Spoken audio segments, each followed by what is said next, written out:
Ta-da! And welcome to Josef's Model Railway and Toy Room. As always, thank you so much for joining me. Again, some housekeeping. You don't need to like, follow, or subscribe. Just put the videos out there where I can and have a holly jolly great time doing so.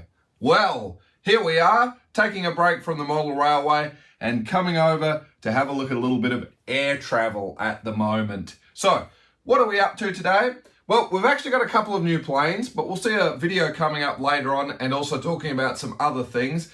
But in the meantime, we have a new plane on the model airport. And this one is a little bit different. I personally like my commercial aviation. I'm not big into the sort of military and stuff like that, although watching a tremendous documentary on aircraft carriers the other day, I mean, it's an amazing piece of engineering. But for the main part, I really do like this. But there's a slight little overlap possibly into the military situation into this one, because today we're looking at my newest edition, which happens to be the A350-900. And this particular one is the private jet that the German government have. The German government are now replacing their A340-500s, of which we certainly have one here, which have always been one of my favorites, and have are spending somewhere in the vicinity of a few $billion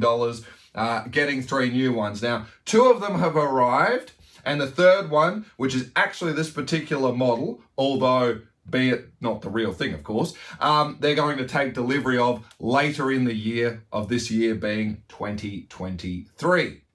Now, there's a couple of interesting things I want to talk to you about this.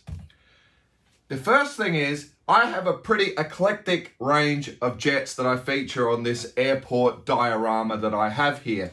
For those of you that haven't quite figured out what and where this airport is, well, in today's modern jet age, this could be anywhere. We could be in the Middle East, we could be in an Asian country, we could even be in Sydney. I've certainly seen all of these liveries feature here in Australia. So we could be anywhere, but personally, it's really nowhere except my little room. So what have we got and what is the focus with a lot of the jets we see? Well, I certainly have a nice little cross-section of aviation, certainly over the past 50 years. Remember, we're covering everything here from Concorde through to the 747, Queen of the Skies. We've obviously got an A380, and we have all our traditional sort of A320s, 777s, and still, of course, room for so many others, which we will get to in time. But if you haven't quite figured out a bit of a theme of what I'm going with here is, personally, I really have 2 key ingredients I love seeing in commercial aviation. One is I want something that can take me anywhere, anytime. So I'm looking for the maximum longest range I can get on aircraft. That truly does impress me. The other thing is getting there in style. I absolutely love some of the interiors that are fitted to some of these first class suites that you'll find on these airliners. Not to mention, just in general, and it goes without saying, as I always come back to that magnificent Thai Airways one, some of the liveries are just truly fantastic. And again, we can come over here to the Gulf Air, which I absolutely love. So it's pretty much, that is the key focus. Now, flying first class in any one of these is absolutely fantastic. Look, even Concorde is its own level of class. There is economy, there is premium economy, there is business, there is first, and then there was Concorde. Although, let's be fair, in today's modern age, it probably isn't going to cut the mustard in a lot of what is offered. For example, having a shower in the A380. However, I guess the focus was always the speed, and time is something that you cannot buy. So it's a really big thing we still need to see prominently here on my airport, because I think it's still a revolution. The whole design, seeing something like that, it really is a timeless aircraft. So while certainly flying first class is quite the experience, and I have been privileged enough to experience that on a few occasions, one thing I also need to point out is that there is a slight problem. if you are fortunate enough to be sitting at the pointy end of the plane, you're probably spending the best part of about $20,000 on a one-way leg to go somewhere. For the rest of us, we're probably sitting toward the behind the wing, and we're probably spending closer to maybe $2,000. And I'm referring to more of a long-haul type of flight. Flying perhaps from Perth direct to London on the Boeing Dreamliner. Perhaps we're going to be going something like Sydney to LA, or any of those sort of long-haul flights. And particularly, let's not forget the all-time favorite that we must acknowledge here, which of course is Singapore Airlines, who took the A350-900 and in the past years have been flying direct from, of course, Singapore to Newark Airport in New York City. Let's just sort of appreciate the wording there. And of course, more recently, which I always thought was only going to be a matter of time for the sake of probably about less than 50 nautical miles, are now flying what is, of course, the A350-900, flying it direct Singapore to JFK Airport. And I don't want to hold you up with all these details about that. I just want to get back to what we're talking about here.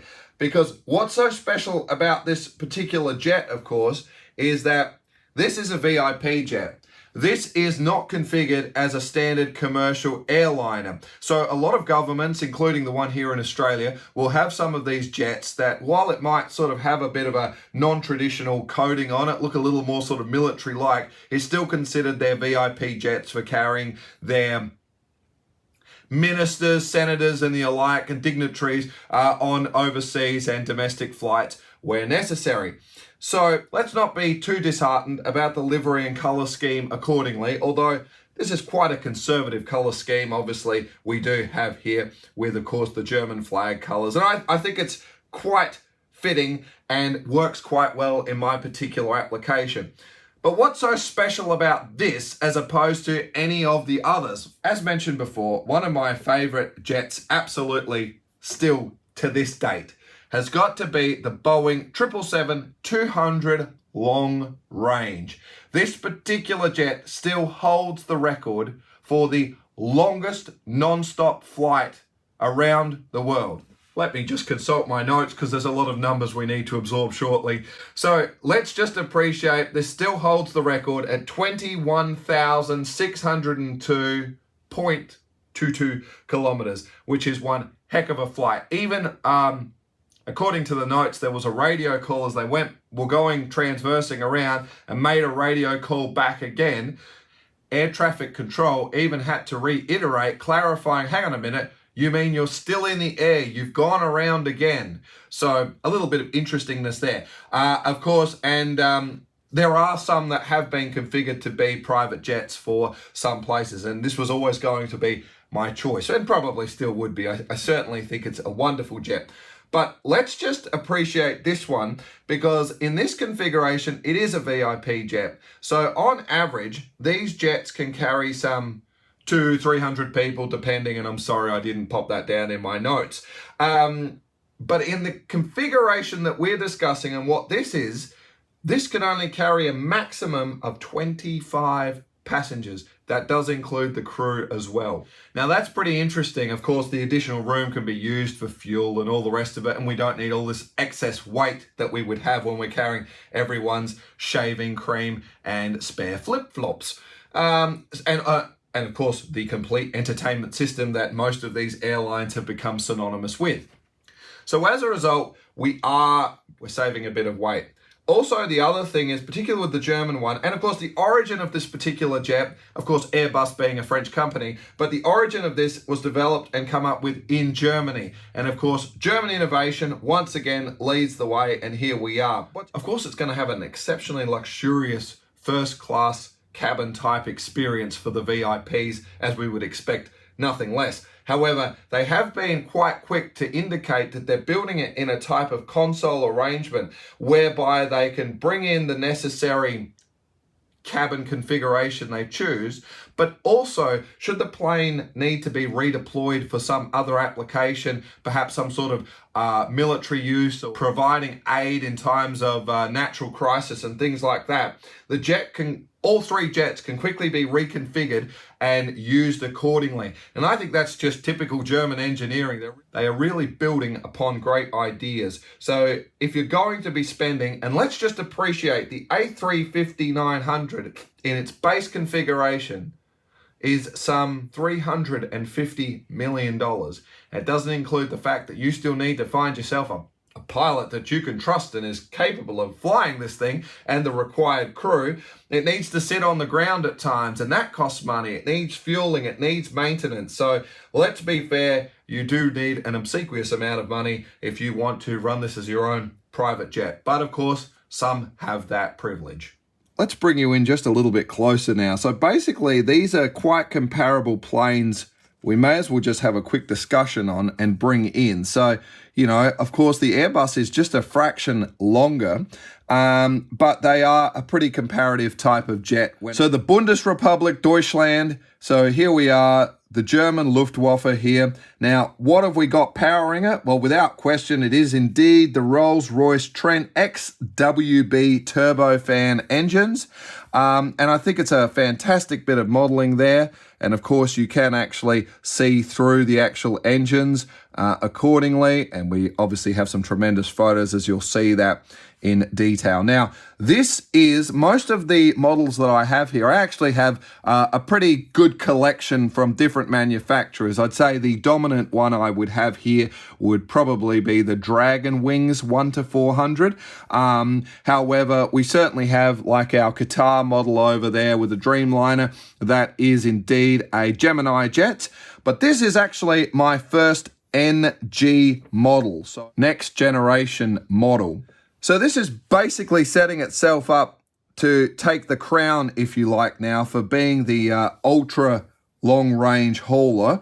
Of course, we're talking about a range that is basically in this configuration will pull in a comfortable range of 20,550 kilometers, and that's a flight time of about 22 hours. It's worth just noting that this isn't considered to be the Airbus A350-900, which is what it is. These are referred to as the ACJ350. And of course, we're talking about the Airbus corporate jet. So we have got a few orders of this for different countries in different types of things. And I dare say there may be a couple of billionaires out there that probably have their name on the list for one of these as well. So again, Singapore Airlines is obviously now flying this on their long-range route, of course, Singapore to JFK in New York, which we've just mentioned earlier. And of course, that is basically swapping straight over from where they were using their A340-500, which of course was a 4-engine jet. And probably my first real eye-opener in what first class was truly going to be when they brought that first cabin out with its own personal suite doors that would close off and give you some privacy, and really probably was stepping up the game for every airline to say, hey, first class, we're going to take it a notch higher. But as you can see from the aerodynamics and what we can do, fantastic. Let's just also appreciate there was a point where flying on this particular jet with Singapore, the entire cabin was configured as all business class. That meant just 100 business class seats. Still, what a way to travel. So in general, it's an absolutely beautiful model, including the detail, goes without saying, regarding antennas and all the other equipment that goes with it. I cannot fault this particular model really in any other way other than, for some reason, the front landing gear seems just a little bit loose or wobbly. Of course, for all of those people out there that do collect these, a lot of us will often choose not to have it in landing gear configuration. The wheels just pop out. And of course, the little hole at the bottom is where we'd put our stand, where you can have it appropriately standing up. Okay, so at the moment, I think we're going to put our new addition at the front, entering onto the runway. And we're going to take our beloved and keep it out of the weather as it's just passed through the wigwags, and it would be turning off to join the rest, heading off to the terminal, possibly. Well, ladies and gentlemen, girls and boys, that's going to do it for today. Thank you so much, as always, for joining me. We're going back to the model railway, of course, in the next one. We'll come back to the airport again shortly. Hope you've enjoyed. Stay safe, and I look forward to seeing you in the next one. Toodles!